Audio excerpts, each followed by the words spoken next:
It do be like that sometimes, indeed. Michael, hello. How you doing, JJ? Hey, and this is episode 303 of We Were Gamers, a podcast. There's only two of us today. Our great friend Andy is out on assignment. Took the family with him. Yep. I always liked that euphemism for why people were gone. You just say they're on assignment, and you never explain what the assignment is or ever comment on it ever again. Yes. Although we will probably ask him about it when he's back. Almost assuredly. I felt that it would be appropriate this week then, since he is gone, to talk about food in his absence. Yes. Not that there's anything wrong with him and the food he eats or makes or anything like that, but I have food stuff to talk about, so that's where I am at. Let's do it. My wife and I went out to dinner last night. Okay. A restaurant in San Diego that had recently gotten the Bib Gourmand. What is that thing? Is it like a rating? It's not really a rating. Do you know what I'm talking about? It's yes, I do. It's given by the same people who give out the Michelin stars. Right. It's like you didn't get a star, but this is the honorable mention list or something. Yes, I think that's what Bib Gourmand is. I think there's a different one for new restaurants. Right. So this place is both new and got this Bib Gourmand rating. Although, I mean, what is new? It was certainly new to us, so I don't know. Yes. Serving Mediterranean cuisine. Okay. So very family style oriented, a lot of dips and, plates to share, that kind of stuff, right? Yeah. And the food was really good. I think I don't have any complaints about the food, really. But it was one of those where they wanted you to order the whole meal at once. And when I'm okay. And when I'm eating family style, I never know, man. Because you can totally see the and they make the point where we like to bring the courses out as they get ready, and so that we want to have the whole all of it prepared for you, so you don't end up with huge gaps in time in your meal or whatever. Sure. Which we then ended up with anyway. But then also I don't know coming in how much is too much when you're at that kind of a place, right? And they have their menu divided by sections. So am I supposed to order an appetizer, a dip kind of thing, and then also a raw thing, and then pasta, and then a main? And or is the pasta a main? Or right. Am I going to get through the first two courses and just not be able to eat another bite, but I've got three more coming? Yeah. And it's, of course, so then we ask the waiter, hey, is this enough food for two people? Should we order more? Is this not enough? And he's oh yeah, it'll probably be okay. But he seemed confused that we weren't ordering a main meat dish or something. Right. Mm-hmm. We had ordered some prawns. And so that we sort of thought that was going to be our meat. But then I guess that wasn't how he thought of it. And so I think at the end of the day, we did ourselves dirty on this one because we just didn't we should have ordered one more course or something. Okay. Not the restaurant's fault, but it was not clear to me that I needed to order 5 courses when I came here. Sure. It was we wanted to try a couple appetizers, and then we each got a main, what we thought was a main dish, and a pasta and a seafood thing. But then it wasn't. And I don't know if this is a cultural thing and I just screwed up here. Or my wife and I both screwed up. I don't know. But the food was good. I really liked it. Yeah, I'm sure they got put on the list for a reason. Yeah. And the interior was nice. The waitstaff was kind of over present, I think. But I don't know. We were also the very first table seated in the restaurant because it was impossible to get reservations. Yeah, so then there's going to be more of them than the staff is the staff is milling around in the beginning because it's literally us and 3 other tables. Which then and so and then also they sat the first 3 tables all in the same waiter's area, and I was well, wait a minute here.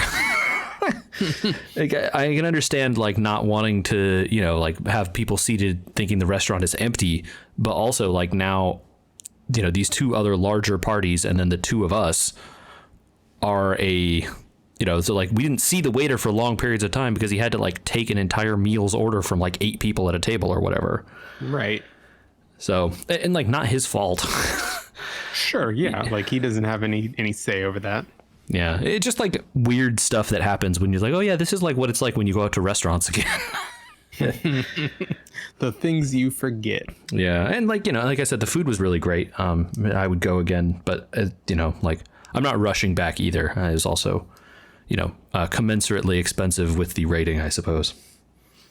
Yes. So that was just a very unusual, like I didn't know what to say. And like, I like Mediterranean food, I think a bit more than my wife does maybe.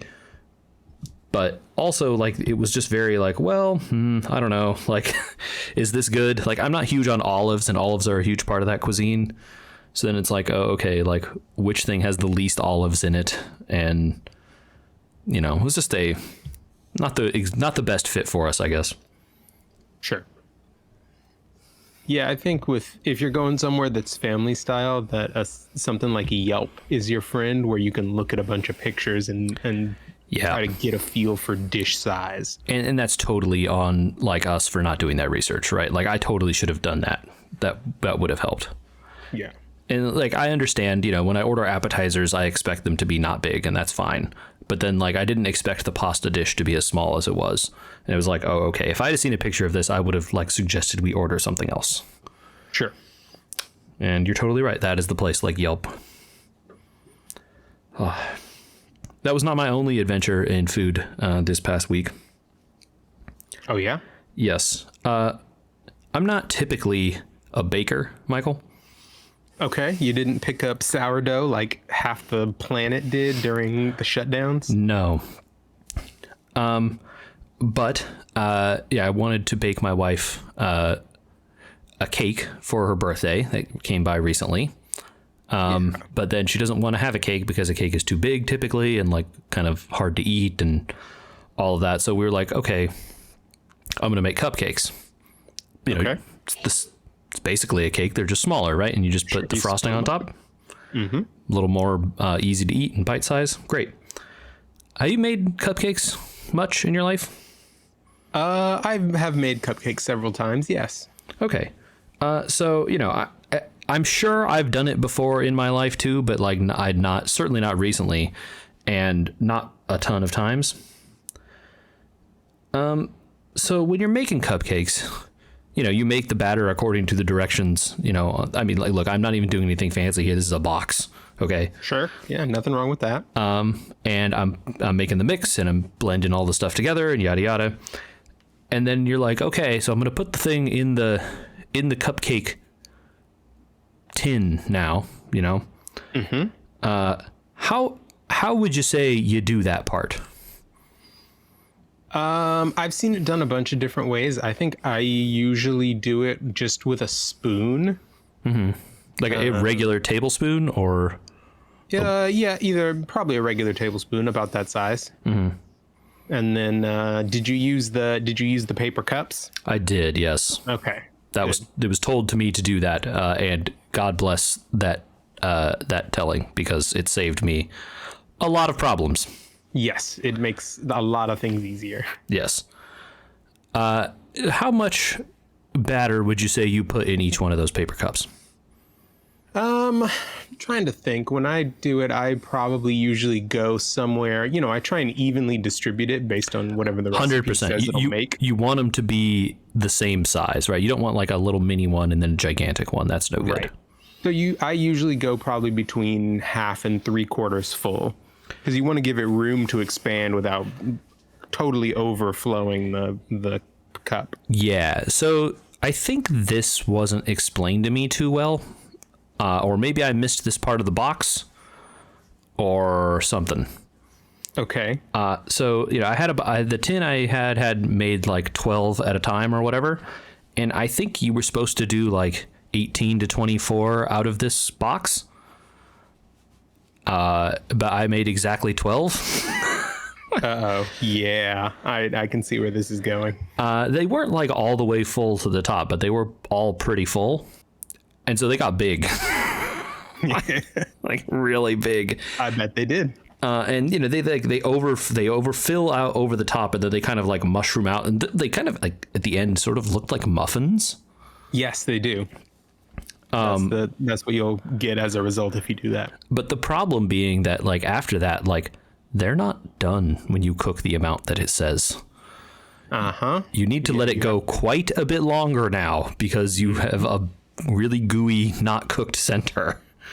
It's molten. They're molten cupcakes. Yeah. So I did like I pulled it out and then I stuck a toothpick in one and I was like, wait a minute. Okay, it came out clean, but like I'm pretty sure this cupcake is liquid in the center. That's not edible. So then I put it back in for another like 10 minutes or something. It was like a good amount longer than I might otherwise have done. And which I think like, and then ended up meaning the like sides and bottoms were kind of burned. Not burned, but like were toasted. Just crunchy. Yeah, toasted more than I would have if had they been cooked the proper amount. But yeah, it turns out I don't bake very much, and this is what you get when. I mean, look, I can be wrong. It's possible that I didn't read the box directions closely enough and see the line where it says fill up to 3/4 or half or whatever. I don't know. But I definitely didn't do it, so. A little advanced for box directions. Yeah, well, look, man, the box directions just says makes this many cupcakes, and I'm like, okay, start filling them up, and see how it goes. And then I'm at like cupcake 11, and I'm like, well, there's not like a lot of things. I don't even make 18 out of this. Huh, weird. I'm just gonna like finish these last ones and then even them out, and it'll be like 12. Great. And then I see them balloon up over the top as they're cooking, and I'm like, well, okay then. This is why they told you this. Oops. They still tasted good though. You can solve everything by just putting more frosting on top, right? Yeah. So what kind of cupcakes did you make? There is a cake that my family has been making for the birthdays for like forever. I don't know where this thing got started. It's possible you've even had it. I don't know. You've been with me enough times. Maybe. Chocolate peanut butter cake. That sounds really familiar. Yes. It is yellow cake mix, but you don't make it exactly according to the box. You put some peanut butter in place of like some of the oil and the water. Okay. And so it's like yellow cake mix, peanut butter and eggs. And then you peanut butter has oil in it, and so you're kind of getting that way. And then the frosting is chocolate Hershey syrup, the light corn syrup, and peanut butter. Okay. And you just whip that all together as good as you can. And it is amazing. Especially if you're a big peanut butter fan. Which I am. Established. Yes, well known. And my wife likes peanut butter also quite a bit. And the chocolate frosting in this is the best. And the best thing about it is because you're making the frosting, well, you could just make extra frosting. And the extra frosting goes real good on like graham crackers or like any kind of like snacky thing that you just want to have some little sweet on. Shoot, put that on pancakes. Oh, yeah. Yeah. It would be like, it is uber rich and would be amazing on pancakes. So they turned out fine, and like the little cupcakes are easy enough to like, break up with your fork and smear, frosting all over it. And it's great. And you don't notice that it's a little overdone on the bottom or whatever. Yeah. So thank goodness I was bailed out there by myself. Well, if you decide to give it another go, I will tell you the one hack that I like to use when I'm making something like cake or cupcakes. If it's chocolate and a box mix, okay, rather than using the water amount that they suggest, I like to replace it with something like spiced rum. Oh, interesting. Because the alcohol bakes off, and you just get that spice taste infused into the cake. Oh. I will try this. You should give it a shot. I will try this. That sounds very good. Well, that sounds awesome. What have you been up to? Some food adventures of our own actually over the weekend. All right. We have been going. This was our third visit actually, but we've been getting Disney reservations over the last few weeks because we are about halfway through their annual Food and Wine Festival. Okay. I heard a thing about this, and I want you to tell it to me. So Okay. give me the stuff. Yeah, so it's been good. They do it in California Adventure every year, and they roll out these 10, I think it's 10 little portable booths, and each booth has a theme, and they offer generally 2 or 3 small plates and then a couple of drinks at each location. A good mix of both alcoholic and non-alcoholic. And then a lot of the permanent locations add extra things to their menu, some of which are specifically for the food festival. Okay. Are there standouts? So far, I would say the best thing we've had was yesterday. We had a white cheddar lager soup. Ooh, okay. That came with a small, like a half sandwich that was prosciutto and fig spread. Oh my. And each piece was great on its own. Like I would have been happy just eating the soup by itself, but together it was just balanced perfectly. I will say I love a good prosciutto, so like prosciutto with fig, like it sounds so good. Yeah, the sweet and salty just in the right amounts. So what else? What else did we have that was really, really good? There's a Cubano slider that's really tasty. Okay. They also sometimes have weird stuff. Anything particularly weird? Yes. So this year, and we haven't quite been able to bring ourselves to try it. They have a frozen avocado bar. What? So think like a popsicle, but it's frozen avocado or avocado cream. I'm not exactly sure on the end of the stick, which I could sort of get behind on its own. Like avocado ice cream or avocados in cakes and brownies is a thing. And I know it's very popular, but they top it with pico de gallo. What? Yeah. I'll find a picture and send you this because it looks very different. And we have not been brave enough to try it. Okay. I have a lot of questions. I guess the idea of taking I hesitate to say this is a food crime because I guess I can, like, if you gave me an avocado on a stick, I would probably just go to town and be very happy, right? So, like, that part isn't all the way weird. Like, it being frozen is kind of okay, not usual, but I guess I could, like, there's probably some concession you have to make there to, like, making it actually, like, not go bad within 10 minutes. Yeah. What is with the pico de gallo topping? How can that be? I don't. Here, I'm sending you a picture so you can actually see this. It's actually, they call it frozen guacamole. Okay. This is a food crime. What is this? People need to see this picture. I don't know how to. Oh, but I know we should post this on our social media, I guess. We can post it. That picture of the bar with the stuff on top of it. It's like, okay, so like think of like a child's popsicle, right? But not like the long skinny ones, like a creamsicle, like the fatter ones, Yeah. And it has the stick in the end, but then on top it's like taquitos from the Mexican place where they sprinkle it with pico de gallo and cheese. Uh-huh. Tortilla crunch, lime crema. Yeah, like I ordered, and like I get the idea, but it's cold. Yeah. And so the pico de gallo is cold.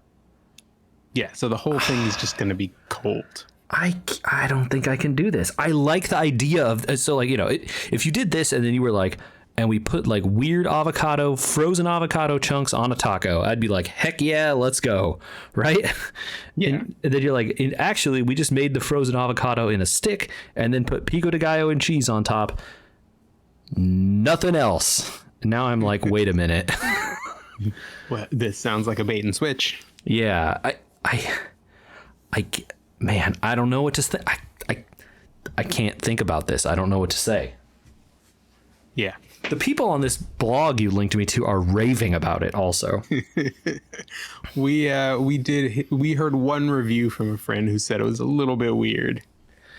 Yeah. And I get the idea, like they're all kind of like fresh flavors and, you know, it's kind of, man, maybe it's good. I don't know. I can't, my boomer mind is rebelling against the idea of combining them this way. I know that I like all of these ingredients separately, right? Yes. So probably together they will be good. But they're cold.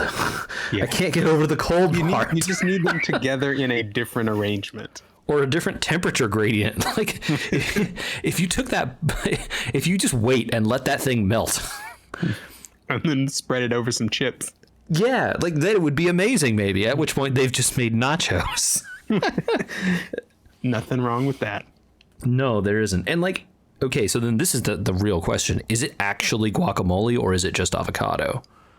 So it's hard to say. If you keep scrolling down, there's a picture with a couple of bites taken out of it, and it looks smooth all the way through.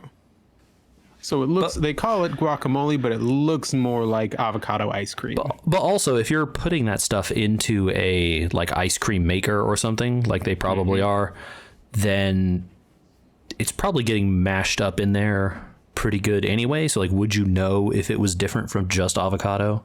I feel like you would. I feel like you'd still get small pieces of darker green in there among the pale green. Yeah. It's such a uniformly pale color that it makes me think that it was pureed ahead of time. And then they probably just mixed it with lime juice or whatever to give it some flavors and then called it. Yeah. Right. Because, see, okay, maybe this is better then. Like, I guess that's probably better because when I think about avocado or guacamole, I think of like, it's got little onions in it, it's got cilantro, a lot of lime juice, salt and pepper. Maybe some jalapeno. Maybe some jalapenos, maybe tomatoes, maybe not. Like, and they got some of that stuff on top here based on this, but yeah, gosh, man, I don't know. I would have to be feeling adventurous on the day I chose to eat this, I think. I don't think I would just like any day sign up to have this. For sure. Well, that sounds cool though. So have you guys been doing that a few times? We have. Actually, one of the other highlights, and I think you would be down to try this one. They have a mango chamoy churro. Whoa. And it is one of their churros, and then drizzled with the chamoy sauce and topped with diced mango, and then sprinkled with tahini. Ooh. Yeah. It is. It sounds pretty good. I'm not usually like a huge piece of mango fan, but I mean, I like mangoes, and this sounds really good. And it's diced. It's diced really small too. Yeah, so it's like it's not like you're eating like cubes. You're eating like little pieces there. Yeah. Okay, that sounds good. I would totally get that. Yeah. So lots of good stuff this year. Nice. I always miss these events. I've been like once or twice to these. Maybe actually with you guys. I don't remember. Probably with you guys at one point. I think so. I think at least one. Yeah, and I would love to go again, but like it's just not close to us, unfortunately. Yeah. Also, like literally today it was like a downpour, so I don't know that it would have been a good day to go today. Or maybe it would have been the best day to go. Yeah, true. If you had like a little umbrella for your food. Yep. And they do. Some of the tables that they have set up have umbrellas over them for the cool. Normally for keeping the sun out. Right, yes, because the sun is really the normal factor at that kind of place. Right. All right, good deal. Been up to anything else? So I saw a thing that I want to give a shout out for. Okay. You and I and Andy as well have talked at length about how big of fans we are of Celeste. Mm-hmm. And I know you guys called me out. You in particular called me out last week for being crazy for taking the time to find all the Korok seeds in Breath of the Wild. True story. I'm going to contend that this is crazier. Crazier than finding 9 million Korok seeds or whatever it is. Yes. So a Twitch streamer in Brazil named Rick Fernello, all one word, spent the time to complete a 100% deathless run of Celeste. Wow. So does that mean all the strawberries? It does. All the extra sides? I think so. Maybe you just have to unlock the side. You don't have to complete it. Yeah, I'm not sure if it includes the B and C sides. It definitely would include getting all the hearts, though, because you need all those to get to the last levels. Right. Oh, my God.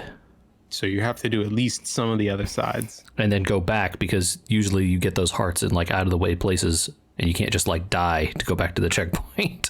Uh-huh. Yeah. Oh, my God. That is crazy.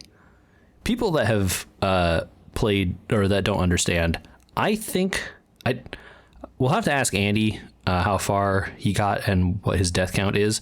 I want to say mine was in the like low thousands.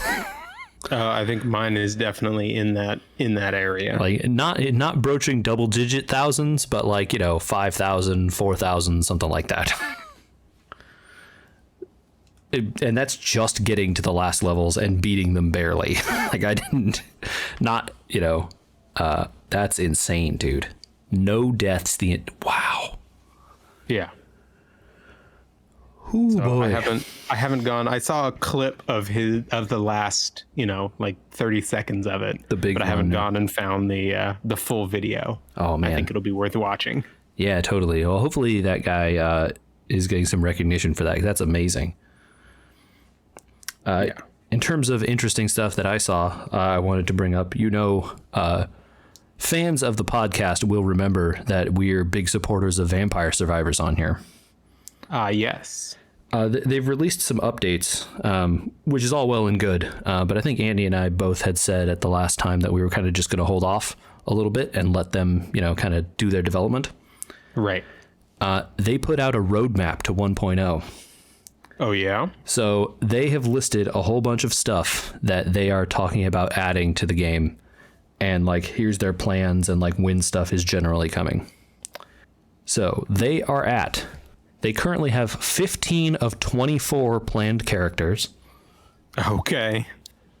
5 of, I think it says 8 or 12 planned stages. Oh, sorry, it's 10 planned stages. 18 of 20 planned power-ups. 32 of 48 planned weapons. 1 of 5 planned relics, and they're planning to introduce an entire new gameplay element called Arcanas, which they say are going to do an entire new level of ways to, like, an entire different axis on which the runs can change. And this is all of this stuff, and they have like some like brief discussions below about like kind of when they're planning to add these things and kind of how and like what's the goal. And it sounds like Arcanas are the next big like quote gameplay element that they're adding, and I think they're saying that that's coming later in April. And then the other big one is coming closer to like the end of June.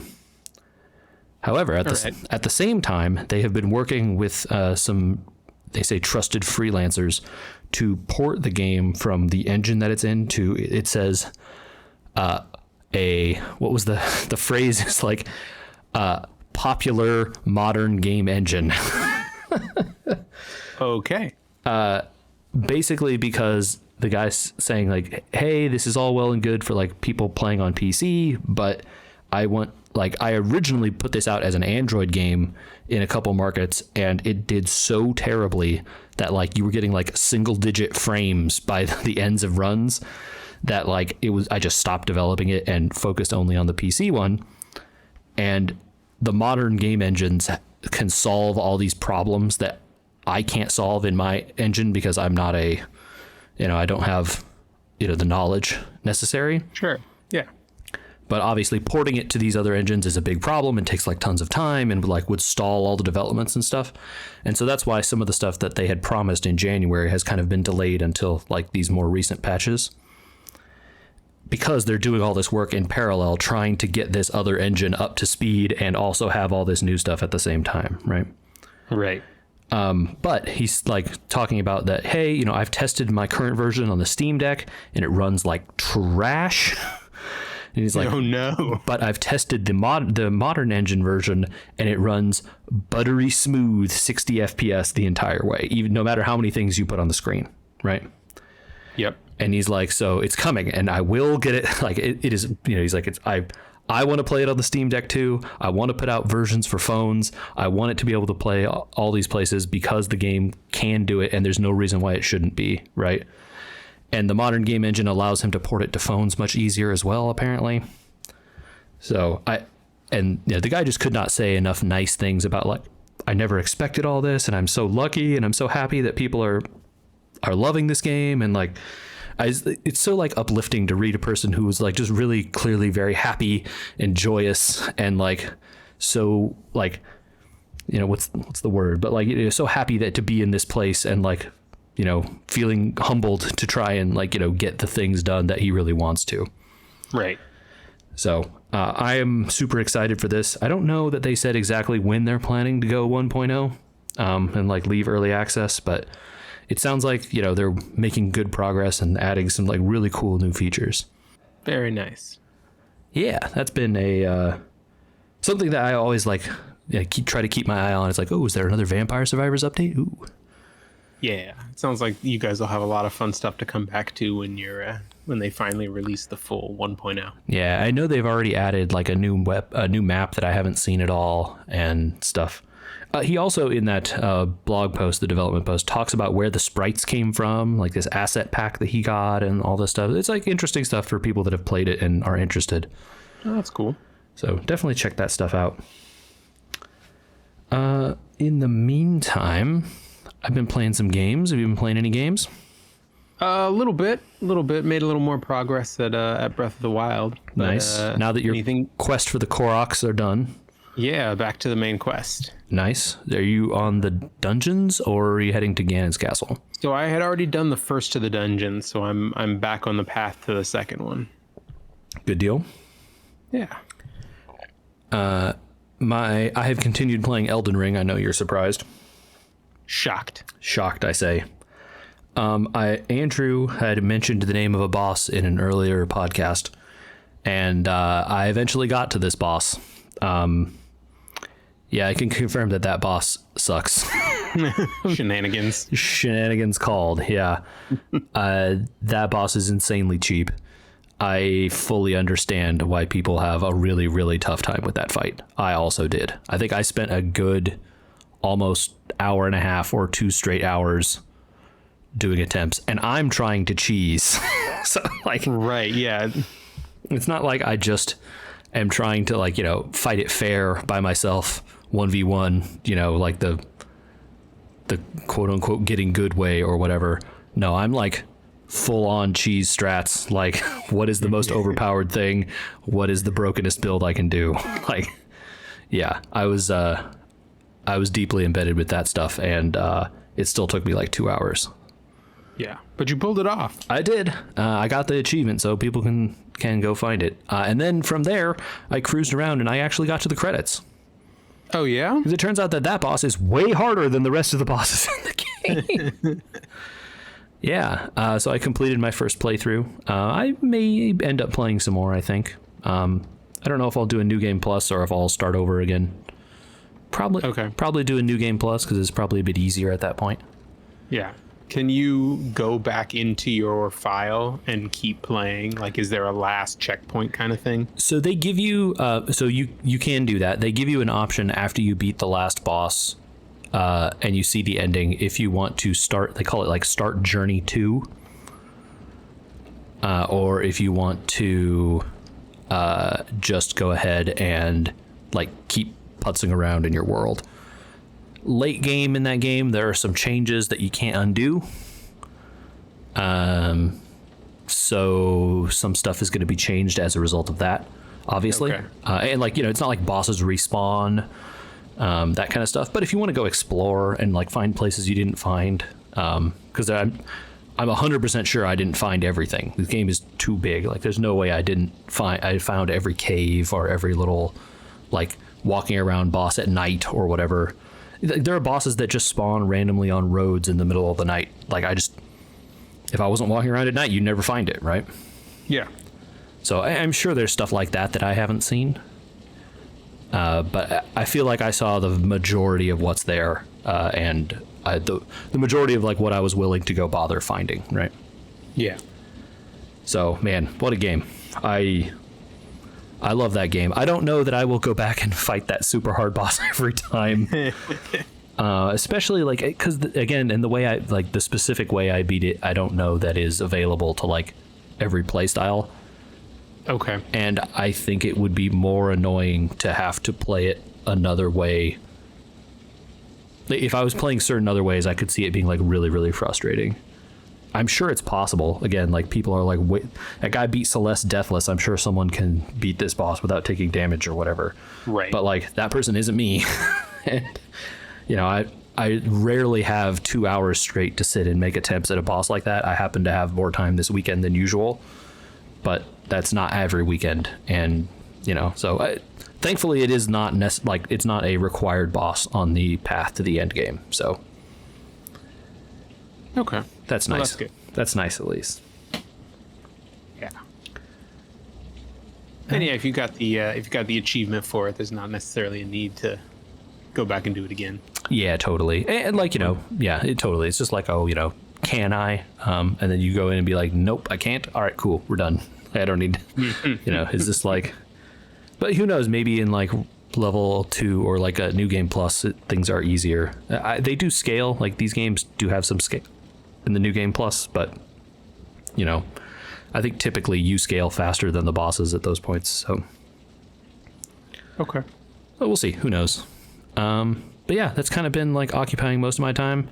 I'm trying to figure out like what I want to play next, you know, like what's another game I want to use with my time? I've been hearing a lot of good stuff about that Kirby game.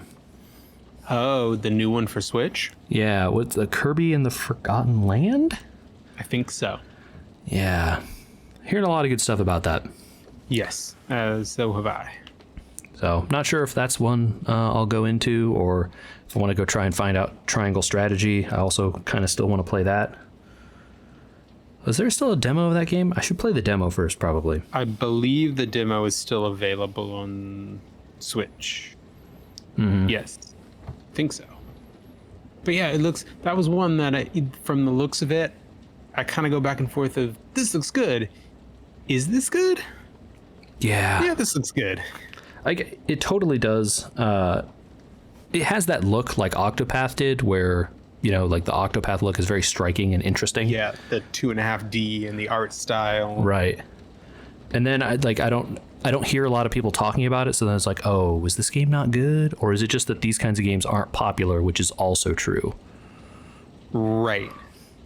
Is this another Xenoblade Chronicles situation? Where like when it first comes out, no one really knew anything about it, and only a small handful of people actually played it and got really into it. Right. And then like, oh, they're gonna make a Xenoblade 2 or whatever, and oh my god, it's huge, right? Or like, you know, or at least it's way bigger than the first one. So yeah. I don't know. We'll see. I do kind of want to check that out. I also some stuff I heard about, like Kirby has like a really crazy end game apparently, which is like a weird thing to say. Like there's like it does one of those things like, what is it, like Mario Odyssey, where it has like bonus worlds after the credits that are like super hard. Okay. Which was cool. You played Odyssey, right? Yes, okay. I did. Did you play the like post credits world? Yeah, the darker side. Yeah. It's tough, right? Yeah, there's that one crazy level at the end that's all one long stretch with no checkpoints that you have to get through. Yeah, man. Yeah. And then there's the cool N64 level at the end also. Yes, I like that. Yeah, totally a really cool game. And so apparently this Kirby game has some stuff like that also. I have not been trying to watch like I've seen people playing it online because like I watch streams and stuff every now and then. But like, yeah, it's looking very interesting. So I kind of want to play that, but then also like I don't know. Is it? I don't know, Michael. What should I do?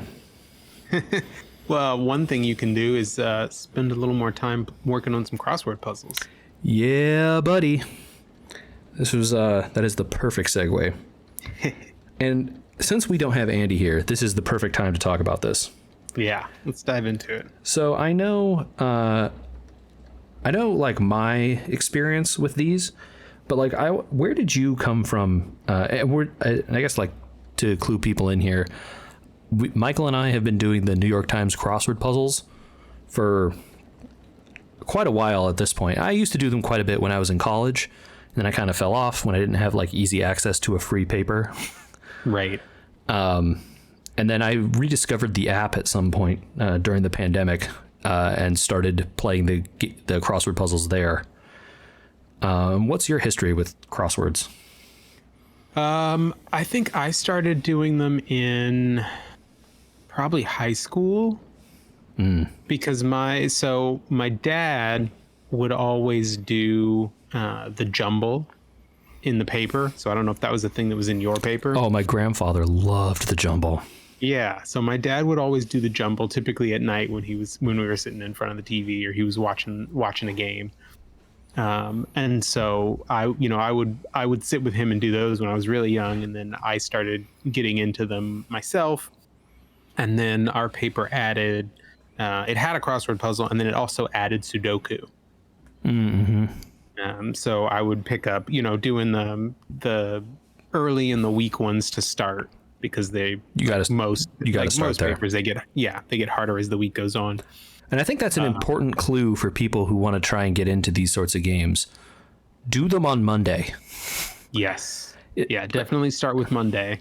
And they get harder as the week goes on. Although I think like Friday in a lot of ways is harder than the weekends. At least for the crossword puzzle. But certainly the Friday, Saturday, Sunday is much more difficult than like Monday, Tuesday. Yes, it is. So that's a big tip for folks out there trying to get into like games like Sudoku and the jumble and crosswords, especially in the paper. So, and then, I've started doing the crossword puzzles and I try them. I think I try them every day, but I don't always finish. Okay. But I have now I have a streak. I have to try and keep it going, Yeah, I know what you mean. The app does a good job of tracking. I'm on 35, 36 Mondays in a row or something like that. Okay. And if I solved every day, it would just keep your daily streak and keep telling you, how you're doing. Yeah. But since I typically end up not finishing over the weekends or sometimes not paying attention because I'm doing other stuff or whatever, that's my longest streak. But it's so pleasant to sit down in the morning with a cup of tea and sit and work a little word puzzle while you're drinking your tea and getting warmed up or whatever for your morning. It's just become a little morning ritual for me. I love it. Yeah, so I'm the flip side. I tend to do mine at night, and I find them to be a good way to just sort of unwind from the day and focus on something that is not, work or what has been going on during the day. Yeah, I understand that too. We also have talked on this podcast about doing Wordle. And that is another game that I like to also play in the similar vein, right? It's just a fun little brain teaser in the morning to work on. So when you're solving the crosswords, what are some good tips for people? Because I think a lot of people get intimidated by crossword puzzles, all these words. I don't know trivia and vocabulary. It's hard. Yeah. I'm trying to think. What can I offer as good tips? You don't have to start in the and go through the clues in order. I feel like a lot of people look at it and think, well, I don't know this, I don't know that. It's sometimes easier to jump around the puzzle and fill in the things that you do know. And even if it's partial words as you get into it, if you know the first half of what a clue is going to be, it's good to sometimes just fill those letters in even without completing the word, because seeing them in the puzzle will often trigger, the word in the other direction. 100%. And like there are like little bits of like crossword-ese or like crossword knowledge in general that I don't know if they apply to all crosswords, but they definitely apply to the New York Times one. Yes. And I think like if people learn some of this stuff, it could be really helpful. So stuff that helped me a lot was learning that the tense of the words, like the matches the tense of the word in the clue. Yes. So a lot of times you can get a free S or a free ED filled into a space. Yes, and that's huge. Free S. Like even if you have no idea what the clue is, right? And it says like places you go. That's all it says. Well, places you go. Places is plural. So it has to end in an S, right? Yep. As you just put that S in there, you got a free letter. Even if you have no idea what the clue means, or how many letters it is or whatever. It could be 15 letters long. You don't know. But it ends in an S because it says places. And so there you go. That's a free letter. And, then you can look at the instead of the across, the up and down ones. And hey, maybe that free S now triggers something. Oh, this is a word that you know now because the S is in the middle of that word or whatever. Right. Or like just the same with the EDs or the ERs or, those kinds of endings that you could just glean from just looking at the tense of the words. Yes. Similarly, stuff that uses like when you see it a lot with short clues that have like a word in parentheses. Yes. So it'll say like down with, and with is in parentheses. That clue will mean when you say the word in the puzzle, you can put with after it and it will have the same meaning. So if you say like down with, you can also, the clue would be, something with, and that would have the same meaning as down with. Right. So, it's not like so they're really asking you for like a synonym to down in that instance, but not always. Like the phrase or whatever may not make sense without that with there. So that can be a helpful one also. And those are just, and there's like way more that I can't even think of all of them. I would say the one that I would want to mention would be the question mark. Oh, yes, good one. The implications of it. So when you see a clue that ends in a question mark, so it'll usually be a short little phrase, 2 or 3 words, but the implication is that the answer will be a play on words. Right, like a pun or a little like play on words, a jokey phrase or something like that. Right. And that is like, I'm trying to think. So there was one recently that the clue, it was a very short clue, like 3 or 4 letters, 4 letters, I guess. And it was get steamed up, or a place to get steamed up, question mark. And the answer was spas, right? S-P-A-S. Mm-hmm.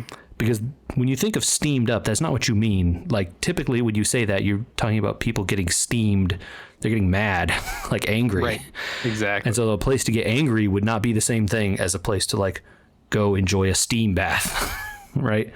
And so that's what they mean with those little question marks, like a little, you gotta kind of turn it on its head a little bit or think in a playful way about the words.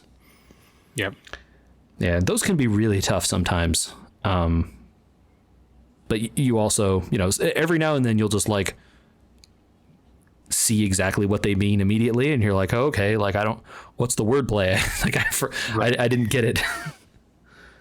Yeah. The way you read it is the way that they intended the pun. And as the week goes on, they get more and more tricky with how you read the clues. So like, there will be a lot of, I'm trying to think of an example of one of these, but they'll use words in not the meaning you think. Right. And because they're written rather than spoken out loud, yes. You can't, there are a lot of homophones. That's what you're looking for. And also like, words that can be used as multiple parts of speech or mean multiple things in different contexts. And you may not you don't know which context they're speaking in. Right. Because they don't give you any more clues, right? And so you sort of have to find that out from finding the crossing answers to sort of figure out like, oh, when they said this, they meant that way instead of this other way. And that I find gets like way hard, especially when you read a word in a certain way and you're like, oh, this word is read. Oh no, actually it's read. That's a big difference, right? Yes. And it's like they get trickier with that stuff as the week goes on. Usually in the early part of the week, the first reading is generally the correct one. And as it gets towards the later parts, then you have to be more worried about, well, actually, am I being tricked here? Yes. I have really, really enjoyed doing these crosswords, man. Are you on a streak currently? Yes, I am. I have done well, I missed one day because I just let the time roll over on me. It was when I had first started using the app again. So like these puzzles come out at weird times also, I want to point out. At least weird for us people on the West Coast. Are they like some regular set time Eastern or something? It's like I don't know, because I always feel like they roll out around 7 or 8 at night here. Mm-hmm. Yeah. But it's earlier than that on the weekends, I think. Yeah, it might be.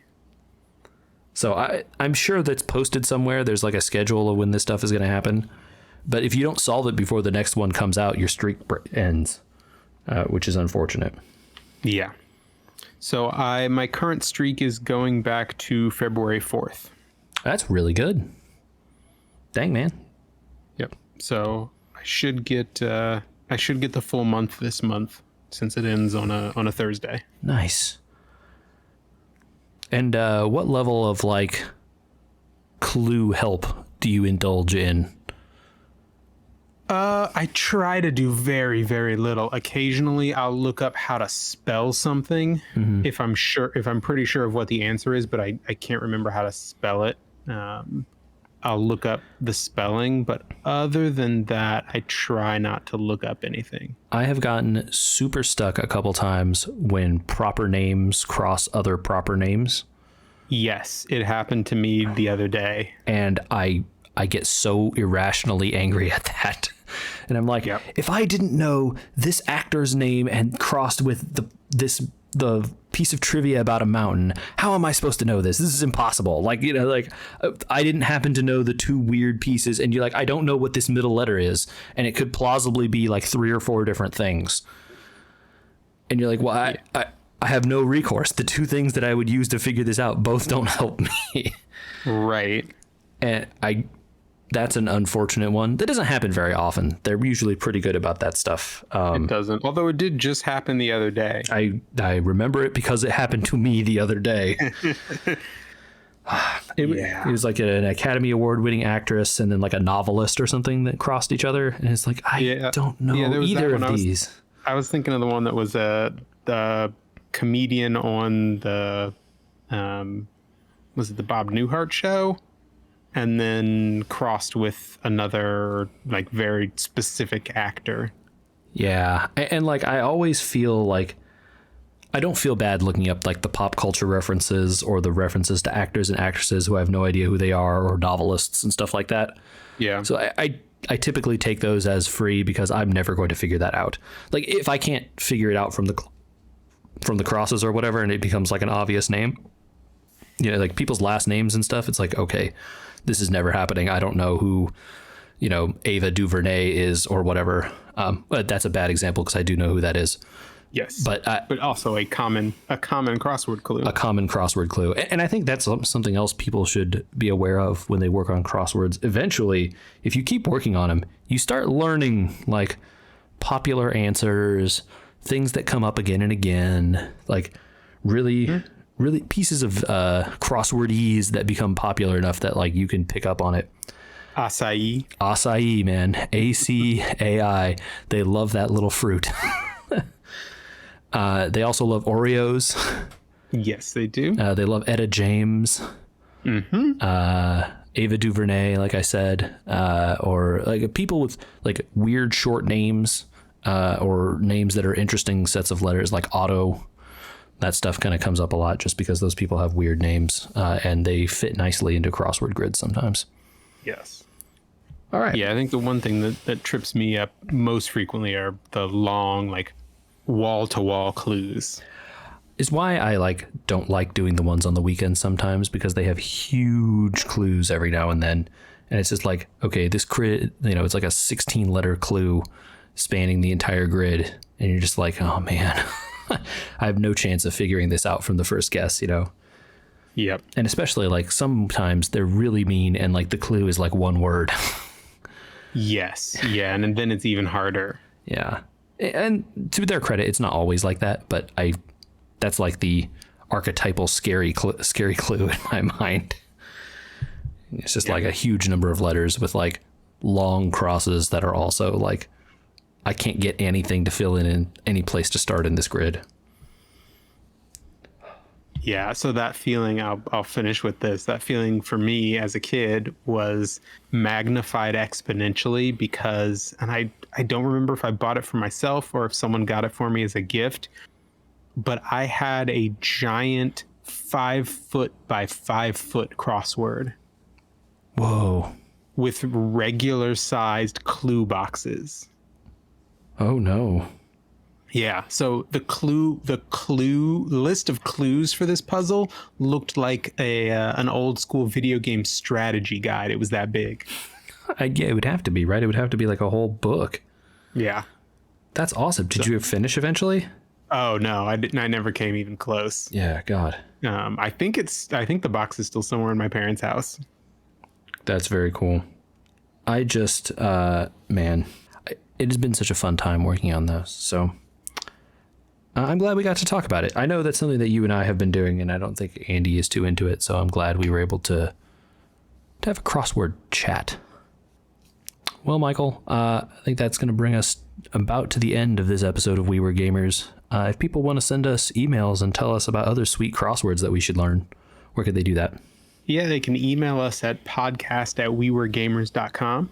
We love getting emails. We will usually collect them into a bunch and then respond to some live.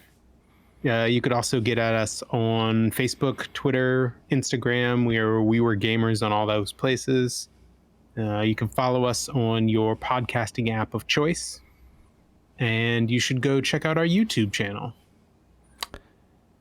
Yeah, pre-apologies for this week's video probably not being as fancy as others in the past, since I'm going to be doing it. But we'll get there. We'll get something. It'll be up. Yeah. Hopefully folks liked what came out. Hopefully I successfully produce it. And it was great chatting with you as always, Michael.